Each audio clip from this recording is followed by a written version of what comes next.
MRO నలుగురు మారి ఒక నెలలో 2 నెలలు మీద మారి ఎంఆర్ఓ సార్లు. ఈ ఎంఆర్ఓ పోయినాక ఇంకొక ఎంఆర్ఓ వచ్చిన తర్వాత చూద్దాం. రాజశేఖర్ గౌడ్ డబ్బులు కమ్ముడి పోయినా ఏమిపోతే తెలియదు నాకు. ఆయన ఏం చేశాడు? దైవరాయి మీది నమస్కారము. ఇక్కడ 315 సర్వే నెంబర్ గల భూమి గుడికి కబ్జా అయింది. అందుకోసమే నిరాహార దీక్ష కూర్చున్నాను. ఈ రోజుకి 1000 రోజులు అయిందను. ఈ గుడి భూమి వచ్చేసి బట్ట హనుమంతప్ప గుడి పూజారులు. ఈయన వచ్చేసి వైసీపీ హయాంలోన 2019లోన గుడి స్తంభాలు పాతి గుడి ఆక్రమించినాడు. పిఎస్ రఘునాథ్ అన్న పిల్లోడు గుడి ఆక్రమించుకుంటే 2-3 సార్లు చెప్పినాము, అర్జీలు ఇచ్చినాము. సరే అదేమవుతుంది అనుకోకండి. 2024లో మరి అర్జీ ఇచ్చినాను. అంటే వైసీపీ హయాంలోనే అర్జీ ఇచ్చేప్పుడు సరే చూసాంలా అన్నారు సార్లు. కలెక్టర్ కోటి, సబ్ కలెక్టర్ కోటి, ఎంఆర్ ఆఫీస్ కోటి, మున్సిపాలిటీ కోటి, ముగ్గురికి ఇచ్చినాను. చూద్దాంలా అన్నారు. మరి తర్వాత ఒక నెల అయిన తర్వాత మరి ఇచ్చినాను. నేను నెల అయినాక ఇచ్చిన తర్వాత అప్పటికైనా విచారిస్తాంలా అన్నారు సబ్ కలెక్టర్ గారు. తర్వాత వచ్చేసి ఎలక్షన్ వచ్చాయి. ఎలక్షన్ కోడ్ పడే ఇంకా ఒక 3 నెలలు గ్యాప్ పడింది అన్నమాట. 3 నెలలు గ్యాప్ పడిన తర్వాత మా పారసారి గెలిచినప్పుడు సార్ దగ్గర పోయినా నేరుగా, సార్ ఇది పరిస్థితి అంటే దీన్ని ఏం తెలుస్తుందో నాకు ఫస్ట్ ఇంకా ఇప్పుడు గెలిచినాను. సరే ప్రమాణ స్వీకారం చేసి ఇచ్చినాక వస్తాను కదా అప్పుడు నేరుగా వచ్చినప్పుడు మాట్లాడుతాను అన్నాడు. సరేలే సార్ అన్నాను. సార్ పోయినాడు. అక్కడ ఒక 10-15 రోజులు గ్యాప్ తీసుకొని ప్రమాణ స్వీకారం చేసుకొని నేరుగా డైరెక్ట్ ఇక్కడే వచ్చినాడు శివాలయానికి. ఆ రోజు బక్రీద్ పండుగ నాడు క్యాంప్ ఆఫీస్కి పోలేదు, ఎక్కడ పోలేదు, నేరు శివాలయం గుడికే వచ్చినాడు. వచ్చుగా ఏం లేదా పరిస్థితి చెప్పురా అన్నాడు. సార్ ఇది సార్ పరిస్థితి ఇట్లా జరిగింది సార్ అన్నాడు. అన్న తర్వాత సర్లే దీన్ని విచారిస్తున్నారా, నాకు కానీ కొత్త గదకి ఇప్పుడు ఉంటుంది, ఇది ఏమేం కదా నాకు కానీ తెలియదు, నీ పేపర్ నీ దగ్గర పెట్టుకొని ఉండు, విచారిస్తాను అన్నాడు. సరేలా సార్ అన్నాను. ఒక కలెక్టర్ ఆఫీసులోనే ఒక అర్జీ ఇచ్చిదారా అన్నాడు. సార్ ఇంతకు ముందు ఇచ్చినాను సార్ అర్జీ లాంటి. సరే ఇప్పుడు నాన్న ఉంటాను కదా ఇప్పుడు పోయి ఒకసారి ఇవ్వరా అన్నాడు. అక్కడ ఎమ్మెల్యే సార్ కానీ కూర్చున్నాడు. ఆ రోజు కూర్చుంటే ఆ రోజు పోయి అర్జీ ఇచ్చినాను. అర్జీ ఇస్తే అప్పటికని ఏం స్పందించలేదు. సరే ఇంకొక అప్లికేషన్ ఇవ్వరా అన్నాడు. ఇంకొక అప్లికేషన్ కానీ ఇచ్చిన మరి సోమవారం సొందనం ఉంటాయి కదా, ఆ సోమవారం నాడు నెక్స్ట్ సోమవారం మరిపోయి ఒక అర్జీ ఇచ్చినాను కలెక్టర్ ఆఫీస్లో. అప్పుడు ఏం చేయలేదు, అప్పుడు ఏం పట్టించుకోలేదు, సొంతం ఇవ్వలేదు. సరే నాకంటే అంత పెన్లైన్లు వచ్చాయి. ఒక 3 నెలలు గ్యాప్ వచ్చాయి నాకు. 3 నెలలు అక్కడెక్కడ తిరిగి అంత ఇది అయిపోయిన తర్వాత మరి ఏం సార్ అంటే సార్ అంటే సరేలా ఈ రోజు ఫోన్ నడి గుడి అంటే శివాలయం పూజ ఉన్నప్పుడు శివాలయం పూజ ఉంటే తోలుకొని వచ్చింది. సరే శివాలయం పూజ ఉండే మీరు రాండి సార్ అంటే వచ్చి ఆ రోజు వచ్చి ఏం కంచి తీసినారు ఇది ఆయన ఎవరు అని ఆయన పిలిచినాడు. ఏం బాబు కంచి ఉండదు, కంచి తీవా నీది ఏముండే పేపర్ కింద అన్నాడు. ఆ రోజు అడిగినాడు ఆ పిల్లల్ని. లేదా సార్ కంచి తీసాను సార్ అన్నాడు. సరే తీసాడంటున్నారా అని పూజ చేసినా పోయిడ్చే సారు. మన నెక్స్ట్ గత ఒక 5-6 నెలల కింద పూజ దేవుడు జరిగాయి. ఊరుమారం దేవర జరిగినప్పుడు అవన్నీ కంచి ఉండేటప్పుడు ఇదంతా కంచి ఉండదు. ఏం అప్పుడు కంచి లేకుండా ఇప్పుడు అంతా కంచి అయ్యేది కదా, ఇది భూమి మొత్తం కబ్జా చేస్తున్నట్లరా అని. సార్ అదే విషయం నీకు చెప్పుకుంటా ఉన్నాను సార్ అన్న అంటే, సరే దీనికి గట్టిగా నిలబడాలి చూడే అని. సరే గట్టిగా నిలబడతాను సార్ అన్న అంటే, సరే అర్జీలు ఇచ్చేది ఒకసారి అంటే మొన్న కనపడేగానే ఒక అర్జీ ఇచ్చినాను. ఒక 5-6 నెలల కింద అర్జీ ఇచ్చేస్తున్నాను. అదిగానే ఉంది నా దగ్గర. మున్సిపాలిటీ కోటి, ఎంఆర్ఓ కోటి, విఆర్ఓ కోటి ఇచ్చింటే ఇక్కడ వాళ్ళు కలెక్టర్ నుండి వచ్చింది రిపోర్టు. వచ్చిన తర్వాత ఇక్కడ నుండి ఈయన ఏం చేసినారు, ఎంఆర్ఓ నలుగురు మారి ఒక నెలలో 2 నెలలు మీద మారి ఎంఆర్ఓ సార్లు. ఈ ఎంఆర్ఓ పోయినాక ఇంకొక ఎంఆర్ఓ వచ్చిన తర్వాత చూద్దాం. రాజశేఖర్ గౌడ్ డబ్బులు కమ్ముడి పోయినా ఏమిపోతే తెలియదు నాకు. ఆయన ఏం చేశాడు, దైవరాయి మీది విచారణ చేస్తాను బాగా ఇది చేస్తాను అని చెప్పినాడు. ఇక్కడ వచ్చినాడు సైడ్కి వచ్చి చూపించే మన పైన ఎంఆర్ఓ ట్రాన్స్ఫర్ పైన ఎంఆర్ఓ అంతా అయిపోయింది, చాలా అయిపోయింది, ఏ కబ్జా కాలేదని కలెక్టర్ ఆఫీస్కి రాసి చెప్తున్నాడు. కలెక్టర్ ఆఫీస్ నుండి మనకు ఫోన్ వచ్చేది, ఆ కబ్జా కాలేదు కదా మీరు ఎందుకు మిస్యూజ్ చేస్తున్నారు అన్నాడు. సార్ ఇప్పుడు నిరాహార దీక్ష కూర్చున్నాను సార్, నన్ను కావాలంటే చూడండి సార్ మీరు వచ్చి, లేదంటే వీడియో కాల్ చేయండి సార్, వీడియో కాల్లోనే చూపిస్తాను సార్ మొత్తం అని అన్నాను సార్కి. ఎవరు కలెక్టర్ ఆఫీస్ నుండి అది మన కర్నూలు నుండి వచ్చింది. ఆ మాట కంటే ఇక్కడ పెట్టాను. కాదా ఈ కబ్జా లేదంటారు, ఏం లేదంటారు, రిపోర్ట్ రాసి అమ్ముతున్నారు నాకంటే. సార్ మీరు వచ్చి కళ్ళతో చూడండి సార్, మీరు కలెక్టర్ సార్ని తొలగి వచ్చి కళ్ళతో చూడండి సార్. వీడు వచ్చేసి కబ్జా కాలేంటే నేను ఆత్మహత్య చేసుకుంటాను సార్ అన్న. అంటే సర్లే దీన్ని విషయం చేసుకుంటాం నాకు సార్ అని స్పందించినారు. అప్పుడు సర్లేనే ఒక అవుతుంది సార్ ఉండి నిరాదీక్ష కూర్చోరు. అది ప్రజలకు తెలియదు, ఇది ప్రజలకి తెలియదు. ఇది ఇంత కబ్జా చేసినాడు ప్రజలకు తెలియాల. అందుకోసమే నిరాదీక్ష కూర్చున్నాం. కూర్చుని కలిసి ఇంతవరకు అధికారం అనేది ఏ అధికారి స్పందించడం లేదు. ఈ రోజుకి 7 రోజులు లేదు సార్. ఇది నా నిర్ణయం సార్. అధికారులు కానీ ప్రజాప్రతినిధులు కానీ ప్రజా సంఘాలు కానీ ఎవరైనా మీ దగ్గరకు వచ్చి మద్దతు తెలిపి ఎవరైనా చెప్పినారా? తెలిపినా సార్. మా ఇక్కడ ఉండే ఏరియా వాళ్ళందరూ వచ్చినారు, గుడి పెద్ద మనుషులు వచ్చినారు, మద్దతు తెలిపినారు సార్. గుడి పెద్ద మనుషులు కాక ఈ ఏరియాలో ఉండే వాళ్ళు వచ్చి మద్దతు తెలిపిపోతున్నారు సార్. ఒక 2-3 మీడియాలో వచ్చి చెప్పిపోతున్నారు, కానీ మీడియాలో వచ్చి తీసుకుపోతున్నారు. కానీ ఈ అధికారులు మాత్రం మన 2 పోతారు ఏం పోతారు తెలియదు సార్. 7 రోజులే ఒక్కరు కానీ రాలేదు సార్. ఒక రోజు ఒకటి వచ్చా సరే నాన్న అంతే. రాజశేఖర గౌడు, ఆర్ఏ సారు, తర్వాత సర్వేరు మండల సర్వేరు సార్. వీళ్ళు 3 వచ్చా 5 నిమిషాలు కూర్చున్నారు. సరే రేపు చేశాను నీ పురస్కారం అన్నారు. అంటే కూర్చున్న రోజు ఇంకా 7 రోజులు అయ్యా పురస్కారం లేదు. ఇట్లుండదు సార్ అధికారులు. నా డిమాండ్ ఏం లేదు సార్. ఇది 315 వచ్చేసి 3 ఎకరాల 75 సెంట్లు ఉండదు సార్. ఏం సార్. తర్వాత వచ్చేసి శివాలయంలో వచ్చేసి 9 సెంట్లు ఉంటుంది సార్.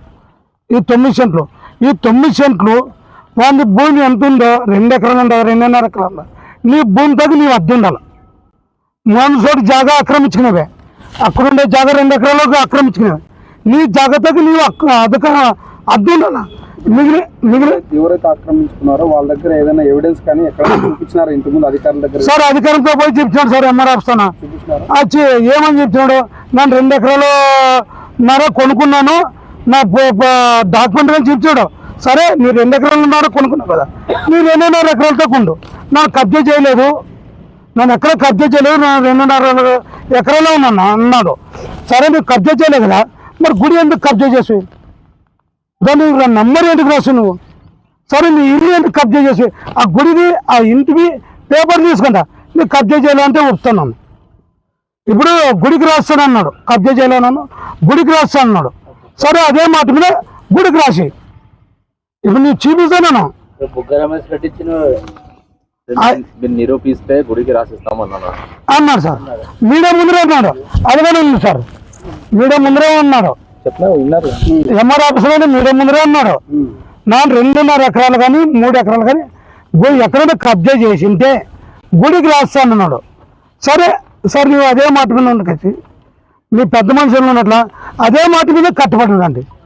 గుడి కబ్జా చేసింది, నీ ఇల్లు కబ్జా చేసింది, ఆ పేపర్ 2 పేపర్లు కందసాలు ఆ 2 ఎకరాలు పక్క పెడుతుందా? ఈ 2 నీ కళ్ళు నీ కబ్జా పాతిందే కదా, నీ పాతిందే కదా స్తంభాలు 2019లో పాతింది నీవే కదా. మరి రంగులు పూసావు కదా నువ్వు.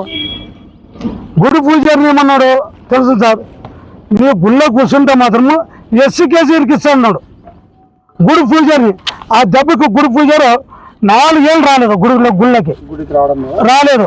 నేను వచ్చినప్పుడే గుళ్ళకి వచ్చింది. అది ఇప్పుడు వస్తున్నాడు సార్, ఇప్పుడు వస్తున్నాడు పూజ చేస్తున్నాడు. అది 5 నెలల నుండి ఆయనకు అధికారం ఇచ్చినాడు, బీగాలు గీగాలన్నీ. ఎందుకంటే ఇదైతే బయటకి ఎప్పుడైతే 9 సార్ ప్రతి ఒక్కరి మాకు చిన్న కులంని కింద పరిచేది ఏం అవసరము?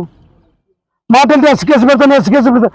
నువ్వు ఆ బెదిరింపులు ఉంటుందో నాయన ఉంటే నాయన చేరికి పోవాలి. నువ్వు మాట్లాడు ప్రతి ఒక్కరిని మా తక్కువ కులం కానీ నువ్వు మాట్లాడితే ప్రతి ఒక్కరిని ఎస్ కేసు అంటే బెదిరిరాదు సార్, బెదిరిరాదు. అది నువ్వు తప్పుంటే చిక్కి కోర్టులు చట్టాలు నాన్న పేపర్ తీసుకొని ఎంఆర్ ఆఫీసులో పైకి సార్ నాది ఇది భూమి, నా భూమిలో ఏంటి ఖాళీ చెప్పిమ్మని అడుగు. యువరాజ్ ఇప్పుడు ఓన్లీ 9 సెంట్ల కోసమే నువ్వు దీక్ష చేస్తున్నావు? లేదు సార్, 9 సెంట్లు కాదు. ఇది కానీ ఇది ఆ ఇల్లు మొత్తం పేదోళ్ళకి ఇల్లు కానీ లేదు. గుడికి ఇది అది స్కూల్ లేదు, ఈ 4 ఏళ్ళకి స్కూల్ లేదు. స్కూల్ కానీ జాగా వస్తుంది సార్, గవర్నమెంట్ భూమి ఉండదా? ఉన్నప్పుడు ఎంత వస్తుంది స్థలం విస్తీర్ణం? 2 ఎకరాలు వస్తుంది సార్. ఇప్పుడు 2 ఎకరాలు వస్తుంది అవతల, అవతల వచ్చేసి 4 ఎకరాలు వస్తుంది సార్ 314 314 ఏం జరిగింది? 314 వచ్చేది సార్. సార్ అప్పుడు మా తాతలకు వచ్చేసి 7 ఎకరాల 25 సెంట్లు ఇచ్చిన సార్ 314 సర్వే నెంబర్లో వచ్చేసి 7 ఎకరాలు 25 సెంట్లు. అప్పుడు ఏం చేసినారంటే 1 ఎకరా 45 సెంట్లు రిజర్వ్ ఫారెస్ట్ సార్ భూమి. ఫస్ట్ రిజర్వ్ ఫారెస్ట్ భూమి బళ్ళారి జిల్లా, అప్పుడు ఇది కాదు జిల్లా, బళ్ళారి జిల్లా సార్. అప్పుడు ఏం చేసినారంటే రస్తా తీసుకున్నప్పుడు 1 ఎకరా 40 సెంట్లు రస్తా తీసుకున్నప్పుడు రారా పైప్ లైన్ బ్రిటిష్ కాలం చేసినప్పుడు 20 సెంట్లు తీసినప్పుడు రిజర్వ్ ఫారెస్ట్ నుండి తీసేసి రస్తా పరంపోగు అని రాసినారు సార్. రస్తా పరంపోగు అంటే మా ఇద్దరు అన్నదమ్ములకి 5 ఎకరాల 60 సెంట్లు ఇచ్చినారు సార్. ఇప్పుడు 7 ఎకరాల 25 సెంట్లను వచ్చేసి 1 ఎకరా 40 సెంట్లు రస్తా తీసుకున్నారు సార్. 20 సెంట్లు వచ్చేసి పైప్ లైన్ తీసుకున్నారు సార్. మిగిలింది 5 ఎకరాల 80 సెంట్లు. ఆ 5 ఎకరాల 80 సెంట్లను ఇద్దరు అన్నదమ్ముల భాగం సార్. అది కోజ్గి మా తాత, కోజ్గి అయ్యప్ప, కోజ్గి ఈరన్న, వాళ్ళిద్దరు బాగా సార్. మా భాగము 280 అని ఉల్టా పల్టా చేసి తారమ్మరు చేసినారు సార్. వాళ్ళు చదువుకున్న వాళ్ళు, వీళ్ళు ఏళ్ళు ముద్దుకున్న వాళ్ళు మా తాతలు. సరే మా తాతలు అంటే పక్క పెట్టి సార్, మా నాయనలు కానీ ఏళ్ళు ముద్దుకున్న సార్. వాళ్ళకి కానీ ఏమి తెలియదు సబ్జెక్టు. వీళ్ళు తారు దిగులు చేసినారు సార్. ఇప్పుడు అందుకోసమే మా నాన్న తెలుసు, మా తాతలు తెలుసు, ముత్తాతలు ఎవరు ఏం పట్టించుకోలేదు కదా. ఇప్పుడు అతను ఎవిడెన్స్లు పట్టుకొని దిగినాం సార్. అది ఎవరి పేరు మీద ఉంది ఎవిడెన్స్ లో? మీ తాత పేరు? మా తాత పేరు ఉంది సార్. ఏం పేరు మీ తాత పేరు? కోసికి ఈరన్న. ఆర్ఆర్ అడంగల్ అన్నిట్లో ఉండదు సార్. అది ఉండదు. సర్వే నంబర్ 314 ఇప్పుడు ఎవరు సార్. ఇప్పుడు ఉంది? ఇప్పుడు ఎవరు ఆధీనంలో ఉంది అది? ఇప్పుడు ప్రతి ఆధీనంలో ఉండదు సార్. ఎంత విస్తీర్ణం? ఇతని పేరు మా అక్షర్ వేసుకున్నావు రామకృష్ణారెడ్డి, ప్రదీప్ రెడ్డి ఇద్దరు కలిపి వెంచరేశ్వరని మొన్న ఎంత 314 వచ్చేసి 5 ఎకరాల 80 సెంట్లు సార్. ఇదే మొన్న వాళ్ళకి వచ్చినారు ప్రదీప్ రెడ్డి కలెక్టర్ గారి జీవో సార్. ఇది రెడ్డి మార్క్ అని 7 ఎకరాల 20 సెంట్లు మా తీసేయాలి. ఇది ఒకే భూమి కాబట్టి 2 ఎకరాల 60 సెంట్లు మాత్రం ఎట్లా తీసేస్తారు సార్. Simple sir. ఇప్పుడు ఏమైనా ఇంటర్ తాతాం మనము, ఈ కుతుకులో ఇంటి తీసాగా మొత్తం ఎక్కేసారు కదా సార్. ఇది ప్రాజెక్ట్ ఏమన్నా తాతే మొత్తం ఎక్కేసారు. మరి ఉత్త ఈ కుతుకుల ఇంటి కోసినట్లు ఉండదు. ఇది 2 ఎకరాల 60 సెంట్లు ఒకటి తీసినారు, మిగతా అన్ని అంతా పెట్టినారు. ఇప్పుడు 5 ఎకరాల 60 సెంట్ల ఓన్లీ 2 ఎకరాల 60 సెంట్లు మాత్రమే రెడ్డి మార్క్ తీసేసినారు సార్. అంటే వాళ్ళకి ఎంతకాల భూమి అదెంత మాత్రమే రిజిస్ట్రేషన్ చేస్తారు. తీసే మొత్తం తీరు కదా సార్. అది మిగతాది ఎవరు ఆధీనంలో ఉంది? మిగతాది వచ్చేసి ఎకరం మా ఆధీనంలో ఉంటుంది సార్. మిగతాది వచ్చేసి వాడి ఆధీనంలో ఉండదు. మాకేం చదువులే, మాకేం చదువులే, వాడికని చదువుకున్నాడే. ఏమంటే ఇప్పుడు ఆ పేపర్ పట్టుకొని తిరిగి దీని గురించి మాకు ఒక ఐడియా వచ్చింది. మీ పేరు? నా పేరు యువరాజ్ సార్. S M sir. నన్ను ఉండేది అరంజిత్ నగర్ సార్. ఈ చేను కోసమే పోరాడే కోసమే ఇక్కడ వచ్చి ఉన్నాను సార్. ఇప్పుడు శుక్రంపేటలో లాస్ట్లో ఉన్నాను సార్. ఎన్నో రోజు దీక్ష చేపట్టి? ఇప్పుడు 7 రోజులు అయింది సార్. అధికారులు అయితే ఇప్పుడు ఎవరు రాలేదు సార్. డబ్బులు అమ్ముడిపోయారు సార్. అమ్ముడిపోకుండా 4 ఏళ్ళు చెప్పులో పెట్టి ఒక 40 చెట్లు చెప్పులో పెట్టావు. మరి ఎందుకోసం రావడం రాజశేఖర్ గౌడ్ అప్పుడు పెట్టారు సార్. పేపర్ పట్టుకొని తిరిగి నాకు ఎదురుకు వచ్చా. ఇంతవరకు స్పందించడం లేదంటే దాని అర్థం ఏం సార్? ఒకసారి లేకుండా ఒకసారి రాయకని కానుకుని వస్తుందా? గత 7 రోజుల నుంచి ఇక్కడ పర్తాపురం మారెమ్మవ అంటే మన ఆదంలో వెలిసిన పర్తాపురం మారెమ్మవ దేవాలయం ముందు ఏదైతే భూమి ఉందో ఆ భూమికి ఈరోజు 7 రోజులు అవుతుంది. మన యువరాజ్ అనే వ్యక్తి ఎస్సీ వచ్చే యువరాజ్ అనే వ్యక్తి 7 రోజులు అవుతుంది ఈ దీక్షకి ఇక్కడ కొనసాగుతున్నాడు. ఎందుకు కొనసాగుతున్నాడు అంటే 314, 315 సర్వే నెంబర్లోన ప్రభుత్వ భూమి అనేది ఈ గతంలోన రికార్డులో ఉండేది. ఇప్పుడు ఆ నిమ్మ జాతి వాళ్ళు ఎవరైతే ఉన్నారో వాళ్ళకి డిపార్టల్ కేవలం 3 మాత్రమే ఇచ్చినారు. 1 ఎకరా 50 సెంట్లు ఒకరికి, 1 ఎకరా 50 సెంట్లు ఒకరికి, 1 ఎకరా 50 సెంట్లు టోటల్ పైన ఈ 2 సర్వే నెంబర్ల పైన 10 ఎకరాల 50 చిలక వరకు ఉంది సార్. అది మేము అధికారులకు ఒకటే ఏం తెలుపుతున్నామంటే, సరే ఎవరికైతే డిపార్టల్ ఎవరికైతే ఇచ్చారో మీరు ఎవరికైతే మీరు భూమి ఇంతకుముందు డీపట్టా ఎంతమందికి ఇచ్చారో ఎంతమందికి విచారణ చేసి ఏ భూమి ఎక్కడి వరకు వాళ్ళ అద్దులు ఎక్కడి వరకు ఉండవి, వాళ్ళు ఎక్కడి వరకు అమ్ముకున్నారు, ఎక్కడి వరకు ఇంకా మిగిలింది. దాదాపు మాకు విచారణ ఇక్కడ చూస్తే దాదాపు 15 ఎకరాల వరకు విచారణగా ఉంది. మాకు చూసే కనిపిస్తుంది. మా అధికారులకు ఒకటే తెలుపుతున్నాం, ఇక్కడ మీరు అధికారులు వెంటనే ఇక్కడ వచ్చి ఆ భూమి 314, 300 సర్వే నంబర్ ఏదైతే వెంచార్ ఉందో ఆ వెంచార్ మొత్తం అంతా వేసి వాళ్ళకి అద్దులు చూపించి పోవాలని చెప్తున్నాం. మిగతా ఏదైతే మిగిలిన భూమి ఏదైతే ఉందంటే ప్రభుత్వంకి వాళ్ళు హ్యాండ్ ఓవర్ చేసుకోవాలో మా demand Bharatiya Janata party demand చేస్తున్నాము. మాది ఒకటే, ఏదైతే ప్రభుత్వ భూమి ఎక్కడైతే కబ్జా అవుతుందో ఆ కబ్జా కోసమే మేము భారతీయ జనతా పార్టీ ఎల్లప్పుడూగా మేము ఇక్కడ ఉంటాము. మేము ఎక్కడైనా కానీ కొంతమంది అన్నారు ఎక్కడైతే వెంచర్ చేస్తున్నా ఏదైతే లేదు, ఎక్కడైతే వెంచర్ చేస్తా ఆ జోన్లో ఎవడైనా వెంచర్ అయ్యాలంటే భయపడిపోతున్నారు అంటున్నారు. భయపడిపోయేది ఎందుకు భయపడిపోతున్నారంటే మేము గతంలో వైసీపీ ఎవరైతే ఉన్నారో వైసీపీ వాళ్ళు ఏదైతే ఆ భూమి పైన కన్నబడితే రెడ్ మార్క్ వేయడము వాళ్ళు ఫస్ట్ విధానం. ఏదైతే భూమి ఉందో ఆ భూమి మాకు కావాలనుకుంటే ఫస్ట్ దానికి రెడ్ మార్క్ వేయడము వాళ్ళకు వైసీపీలోనో వాళ్ళకు నేర్పించిన విద్య అది. తర్వాత వాళ్ళు ఏదైతే ఉన్నారో ఆ భూమి వెంట మెల్లగా కొద్దిగా ఏదో పంచాయతీ విషయంలో రావడము, అది 10 రూపాయలు వస్తువుని 2 రూపాయలు కొనడము, వాళ్ళ చేతిలో హ్యాండ్ ఓవర్ అయిన తర్వాత రెడ్ మార్క్ తీపియడము, ఆ రెడ్ మార్క్ తీపిచ్చిన తర్వాత వెంచర్ వేసుకోవడము. అదైతే దాని పక్కన అదే సర్వే నంబర్లో ఏదైతే భూమి ఉందో సపోజ్ 314 సర్వే నెంబర్లోనే ఉంది. ఇప్పుడు 7 ఎకరాల చిల్లరలోనే ఇప్పుడు 2 ఎకరాల 60 సెంట్లు వేసుకున్నారు. మిగతా భూమి రెడ్ మార్క్లోనే ఉంది. ఇప్పుడు కేవలం 2 ఎకరాలు మాత్రమే 2 ఎకరాల 60 సెంట్లు మాత్రమే రెడ్ మార్క్ తీపిచ్చి మిగతా భూమి ఉంది. మిగతా భూమిని కూడా వీళ్ళు వెంచర్ వేస్తే వీళ్ళు కొంటారు, వీళ్ళు అమ్ముతారు అని చెప్పి పక్కన వాళ్ళకు ఒక భయం పుట్టించి మళ్ళీ భయం వాళ్ళే కలిగించుకుంటారు. ఎట్లా అంటే ఇది పోదు రెడ్ మార్క్ మేమే చేస్తాము, రెడ్ మార్క్ వెనుకలే తీపిస్తాం, తీపిచ్చి మేము చేసుకుంటాము, ఏదో ఉందో చెప్పండి మీరు రేటు చెప్పండి అని చెప్పి వాళ్ళే ఇట్లా కొనడం జరుగుతుంది. వాళ్ళు రాజకీయం చేస్తున్నారు. గత 2018 నుంచి వాళ్ళు అలాగే భూమి కబ్జాలు అదే రకంగా చేసుకుంటున్నారు. ఇప్పుడు కూడా అలాగే కొనసాగుతున్నా. మా డిమాండ్ ఏం లేదు, ప్రభుత్వ వారి భూమి వెంటనే ప్రభుత్వం వారికి హ్యాండ్ ఓవర్ చేసుకోవాలని చెప్పి మా డిమాండ్ తెలియజేస్తున్నాం. భారతీయ జనతా పార్టీ తరఫు నుంచి ఈరోజు ఈయనకి యువరాజ్ అనే వ్యక్తి మేము మద్దతు ఇస్తున్నాము. ఇంకా ఎన్ని రోజులైతే ఈ వెంటనే అధికారులు ఎక్కడన్నా వెంటనే ఇక్కడికి వచ్చి 314, 315 సర్వే నెంబర్ ఏదైతే ఉందో అది వచ్చి వెంటనే ఇక్కడ ఏదో పరిష్కారం ఇచ్చి మీరు పోవాలని చెప్పి ఈరోజు స్పందనలో కూడా సబ్ కలెక్టర్ గారు కూడా గౌరవనీయులుగా సబ్ కలెక్టర్ గారు కూడా వాళ్ళు కూడా మెమోరాండం ఇచ్చినాము. అలాగే ఎంఆర్ఓ కూడా ఇచ్చినాము. తర్వాత కమిషనర్ గారు వాళ్ళు కూడా ఇచ్చినాము. వాళ్ళు వెంటనే ఈ రోజు రేపు 2 రోజుల్లో వచ్చి ఇట్లా పరిష్కారం ఇస్తామని చెప్పారు. వచ్చిన తర్వాత మీడియా మిత్రులు కూడా మీరు ఆ రోజు కూడా మీరు వస్తే ఏది నిజాలు ఏది అబద్ధాలని మీకు కూడా తెలుస్తుంది. ఆయన కూడా చూపిస్తున్నారు. ఇట్లా డాక్యుమెంట్స్ చూపించి అన్ని మేము కొన్నామని చెప్పి మొన్న ఎంఆర్ఓ ఆఫీస్ దగ్గర కూడా చెప్పారు. మా దగ్గర కూడా ఎవిడెన్స్ ఉండవి. ఆ ఎవిడెన్స్ పెట్టుకొని మేము కూడా మాట్లాడతాం. మేము కూడా సామాన్యంగా మేము కూడా నోటి మాటల వల్ల మాట్లాడటం ఎవిడెన్స్ మా దగ్గర కూడా ఉన్నవి.